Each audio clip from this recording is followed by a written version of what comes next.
done that as well. Hello. Hello. Hi. Hello. I'm Dr. Shelley Cameron, and I chat with intriguing leaders who are from different backgrounds. The goal is to inspire, developing, and seasoned leaders on their journey to success. Today, my guest is Runako, the wonderful Runako. She's a journalist and currently in the United Kingdom. You will learn more about her and her background and experiences as we chat. So thank you for listening as she shares her very intriguing journey as a leader. Renake, want to say hello before we jump right into our questions? Hello. Hello. Thank you so much for having me. Yeah, as you said, my name is Runako Celina. Uh, okay, perfect. So my first question is, what inspired you to pursue journalism? Mm. And how has that background or your upbringing shaped the storyteller and leader that you are today? Yeah, well, I mean, I grew up in a kind of diasporic community of Caribbean people in the UK, specifically in Bristol, it's in the southwest of the UK. And I think I grew up at a time whereby even though the media is still not diverse enough in the UK, we really struggled for representation on TV. And it would be, the second that you saw black faces on screen, you'd want to know what the narrative was going to be, what the Mm, story behind what you're seeing is going to be. And there'd always be a sinking feeling anytime that it was something negative. And I kind of always had this thing about communication and wanting to be able to tell stories, global stories, not just from communities like mine, but also from communities like mine in a more accurate way, a way that doesn't lead to that kind of sinking feeling when you hear a narrative that might be stereotypical or may not be reflective of your truth. And by truth, I mean for better and for worse, but at least mm, let it be accurate. And mhm, so I think those mhm, early experiences of feeling those things and seeing those things reflected in my community kind of made me think, I want to tell stories like this.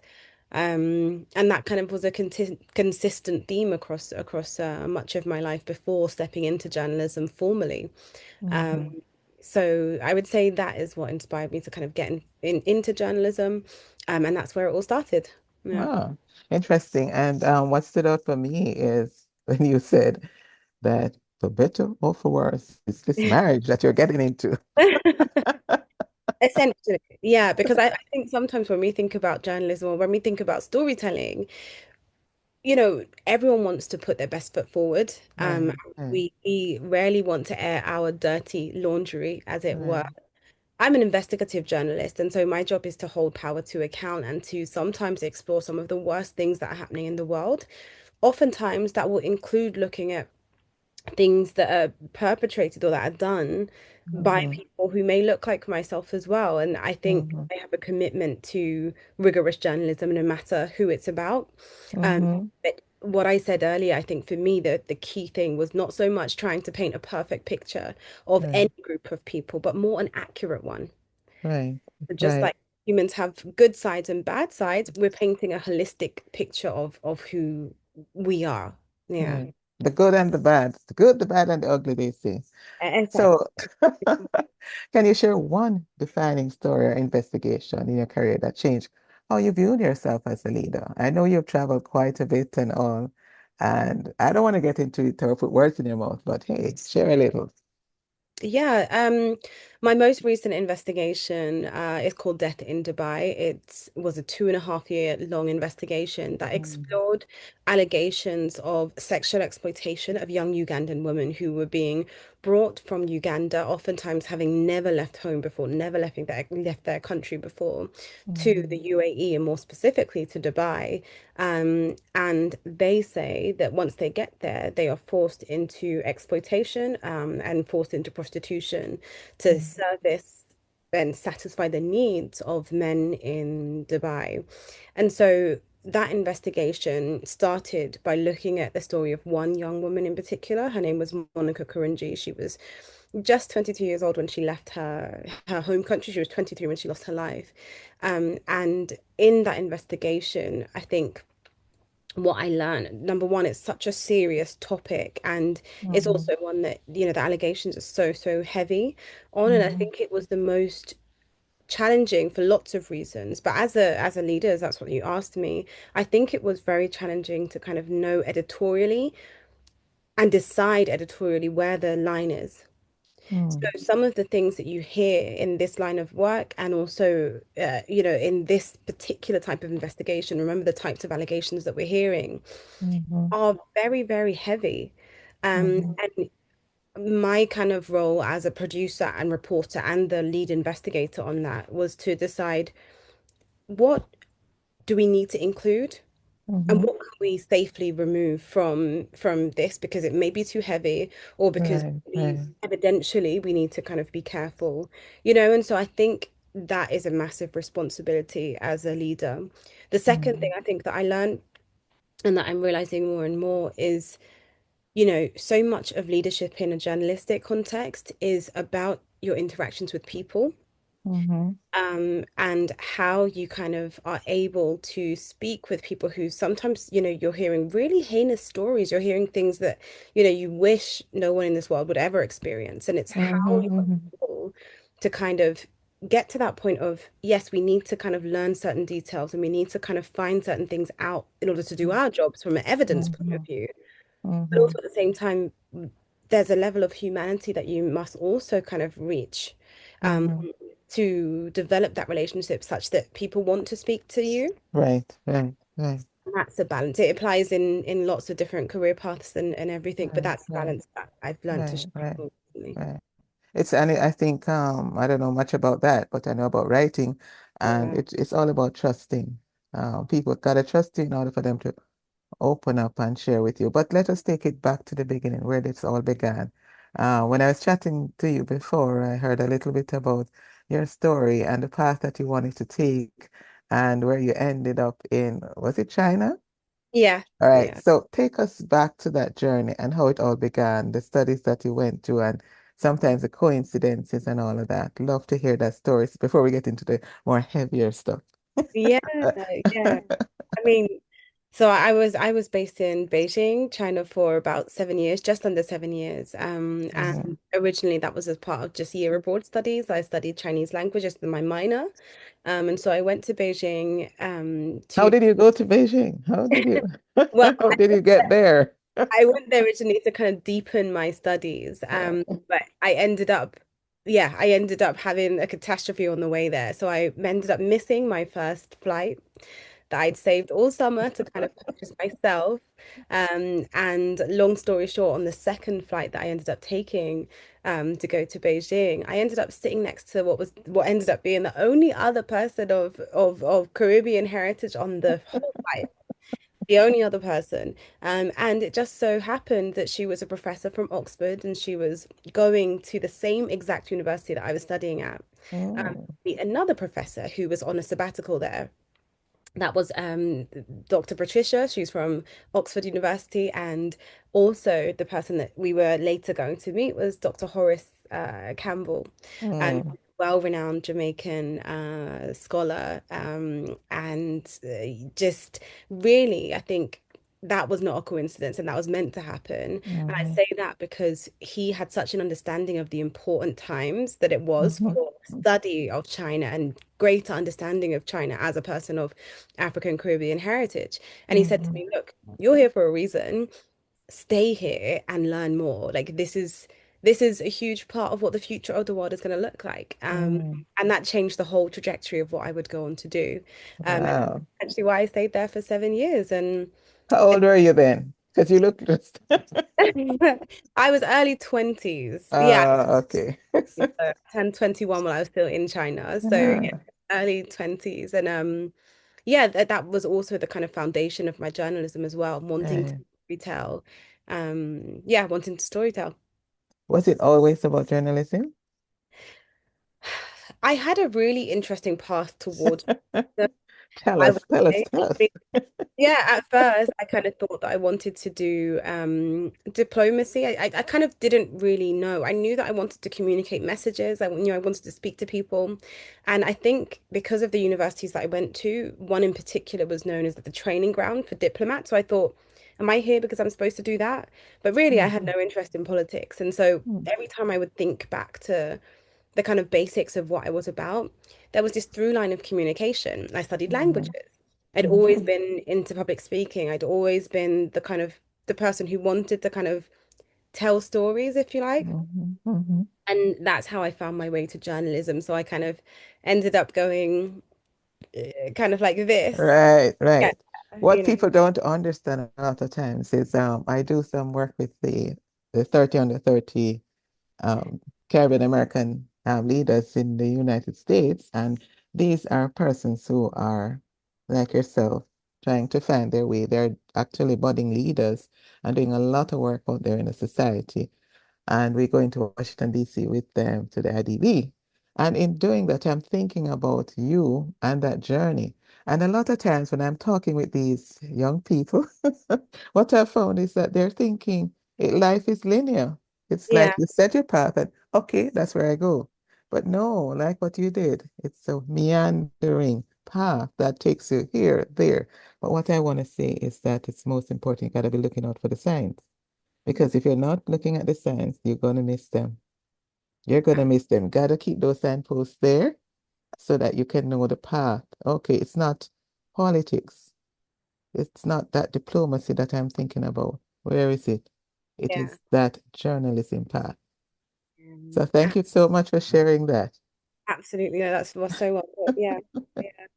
And you spoke a little bit, you touched on challenges, but I think it was more in the journalistic arm of it. But I want to ask you, what has been one of the biggest challenges you face, whether it's ethical, emotional, or professional? And we're talking about you yourself personally. And how did you grow both as a leader and as a person? I probably would say a kind of ongoing challenge is has been trying to kind of navigate spaces in which I feel as though I'm often the only one. Okay, okay. Speaking from a career perspective, however, it's been a kind of recurring theme throughout my entire life. Um, Right, right, so in journalism, yeah, I'm a minority within a minority within a minority. right. Wow. Minority within the minority within the minority. Absolutely. Investigative journalism itself, I'd say in the UK context is very, there's not really much diversity. And what that often means is, I think sometimes we think of diversity as like, oh, it's lonely. And it's like, it's not really that it's lonely. It's that the things that I may be passionate about and that I may Mm-hmm, understand the importance of, those more senior than me may not directly understand the importance of, mm-hmm, because we speak oftentimes, not in every instance, but oftentimes mm-hmm, we speak different languages. mm-hmm, And so it can be a barrier to progress in many, many ways. And mm-hmm, so, as well as working a full-time job, mm-hmm. also have to develop the skills as you progress and as you become a leader in contexts like these to know how to translate your Right. ideas to make them have appeal to people who may identify very differently to you. Mm-hmm, Um, and I think that is when I think about things like privilege, I think that is one of the things I wish was easier. And that has mm-hmm. been an ongoing challenge because it's already challenging enough dealing with some of the topic areas that I have to deal with in the type of work that I Right, right. and investigating the things that I have to do. And it's already a challenge doing that. But on top of that, there's Mm-hmm, that added challenge. So what I've started to do is and this is one of the things that I've learned on my kind of path to leadership, is just thinking about ways to make that translation as smooth or as simple as possible. I mm-hmm, always have like a deck now in my head. So every time I'm thinking about, okay, who is this? Who makes the decision as to if I get to do this or if I don't? mm-hmm, What are the things that I've seen them commission, which like in the journalism world is what have I seen them agree to make? What documentaries have they, given the budget for, whatever, mm-hmm. in the past, and how do I use that information to inform Right, the way that I lead and the way right. that I move forward in describing the idea that I have. Mm-hmm, So I've had to kind of develop that. I always say that I'm from a language background, but now I've had to develop different language skills, mm-hmm, to think mm-hmm. about pitching things and mentioning things. So that's a challenge that I think many people have, but it exists here as well. Okay. So I have two follow-up questions regarding that. What are the languages that you speak? You said you're from a language background. Yeah, yeah. I mean, really. So I studied Spanish, I studied French, I studied Portuguese for Mhm. quite a long time. And my undergrad degree was Spanish, Portuguese, and Mandarin Chinese. Mhm. Mandarin is such a selfish language in the sense that it needs all of your time and all of your resources, especially if you're not based in China anymore, as I'm not. Um, so I kind of diverted resource to studying Chinese and to maintaining that even now, because it's Right, not every day in all of my investigations that I'll need to use right, Mandarin. I have to do right, a lot of self-study just to maintain what used to be so easy when I was right, young. So right. those are my languages. So immersion usually helps the fluency, right? Yeah, Right. So massive.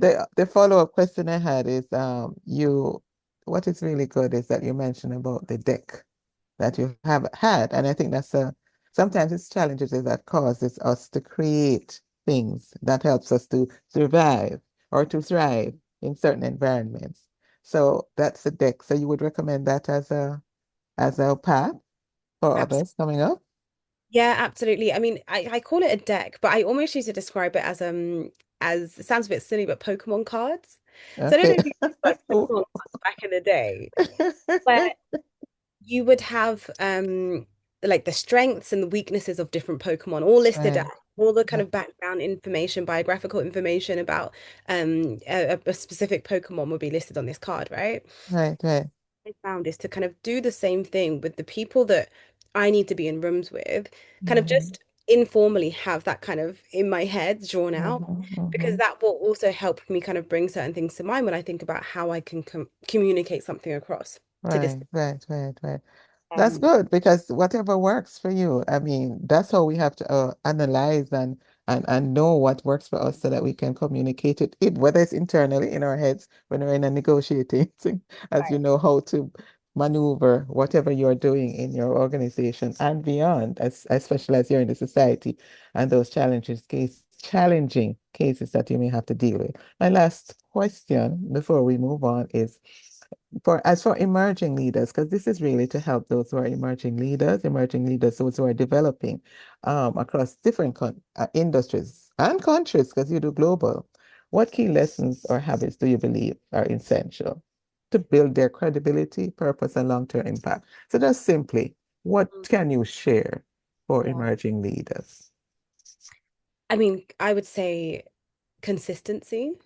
Okay. Consistently showing up, consistently Mm-hmm. coming with whatever is the currency in your particular industry. I can only speak about mine. So in journalism, Right. the currency is ideas. Mm-hmm. So consistently showing up with ideas for me gets me to a place where people are recognizing me as the ideas person or as the person to go to for X, Y, or Z. So I would say consistency and whatever you understand to be the currency in your business, in your world, in your industry, etc., etc., always really helps. And then I think, especially in a more kind of AI driven world, one of the things that I think is really important is just maintaining that human connection. It's Right. easier to get ahead Mm-hmm. if you are pleasant to work with, if you're someone who is approachable, if you're someone who, people are able to reach out to and speak to, and if you make yourself not easy to forget.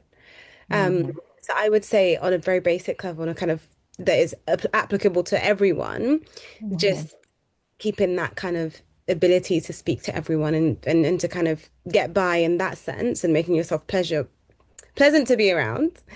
Um, and then secondly, just being consistent in because I think sometimes it can be a deterrent if you know that someone performs sometimes, but then the rest of the time they're not going to be great. Um, Right. you're likely to go for someone who's going to be consistently doing what they need to. Yeah, so I might say those. So that's good. And I'm smiling because of my colleague, Maxine Barnett, who usually we talk about soft skills, right? Mm, That's really what her focus is on, soft skills for the same 30 under 30. And as I'm thinking about that, I'm thinking how it is that you're mentioning consistency, right? Because people need to be consistent. And and I will put in my own words, never give up, because a lot of persons sometimes start and then when the challenge hits, they take a step back. But it's to keep going. It's that what for me now, what I'm saying is focus and consistency. And here you are saying the same thing. consistency, keep showing up no matter what the odds are. And I also love innovation. You said Mm. creativity, come up with ideas. Let be that ideas person. Um, and I would want to ask you for an example, but I don't know if we have time for that example. If you have a short one that you can share An example of, of an idea that you came up with, and is it oh, I possible for you see. to share that, Yeah, Um, I mean, the example I would give is like the debut documentary that I did, the first documentary that I did. I was really kind of looking for ways of kind of showing how different I was in this industry and how unique kind of some of the types of ideas that I could generate were. And so I delved into the experiences that I had while I was in China and produced my first documentary, which was all about the child exploitation, so exploitation of young children. Um, mhm, from African countries mhm, by Chinese video creators. It's a very interesting industry, very problematic industry that existed, and the documentary is called Racism for Sale. But I mhm, mention it because not only did it have huge impact, mhm, the kind of main person that we tracked down was arrested. He had to kind of return money from the families, like he had compensation that he had to give them. But I mention it because of your question to exemplify something that shows ways in which you can kind of know your industry very well and pitch mhm, something or give something to your industry that would, yeah, that is in keeping with what it's about, but mhm. also kind of include your own skills and bits of what make you unique. So Right, existing in a Chinese context as a Black woman, right, right, right. really, really kind of primed to these stories that are about race and about Yeah, things like that in that context, which very few other people would have come across. right, I guess right, that's an example of innovation and just coming up with ideas that make you relevant and right. yeah, and keep you relevant in the industry that you're in. I like that. I really like that. Innovation is always something that I love because you're doing the same thing, but you're not in this necessarily the same way. So it's an era of AI these days, and it seems like everybody's creating, but are they actually creating, or is it AI who is actually creating it for them? So I really appreciative of the time that you spent, and I would say kudos to Dr. Indiana who introduced us as well. And I wanted to find out from you. Are you from the Caribbean? Were you born in the Caribbean? So I was born in the UK, to Caribbean parents. Yeah, to Caribbean parents. Right. Thank you very much for sharing that. And if someone is interested in chatting with you or looking at your work, especially that video that you shared, well, you shared about several videos, where can they find you? So I am Runako Celina. That's Runako Celina with a C, Celina on Uh-huh. all platforms. And my latest documentary is Death in Dubai. De- Death in Dubai. And that is on YouTube as well? Yeah, so it's on YouTube on BBC News Africa's page, I want to say. Okay. And it's also viewable for those in the UK on BBC iPlayer. Okay. And they'll probably also find Racism for Sale, which was my debut documentary on there as well. Okay, so what I'll also do is to leave a link, so that it's easily found, so don't have to go searching for it. And Yeah. are you on LinkedIn and all of that as well? I am Yes, in pretty much yes. all platforms. All platforms. You did say that. All right, Runako, thank you so much. Really, really appreciate it. Thank you for the time. And I will leave you so you can get ready for bed. Thank you so much for sharing the time with us. And I'm Dr. Shelley Cameron. And again, I chat with leaders, both developing and those who are experienced leaders, so they can share for those who are emerging leaders that can learn the path to achieve success. Thank you very much. It has been a pleasure.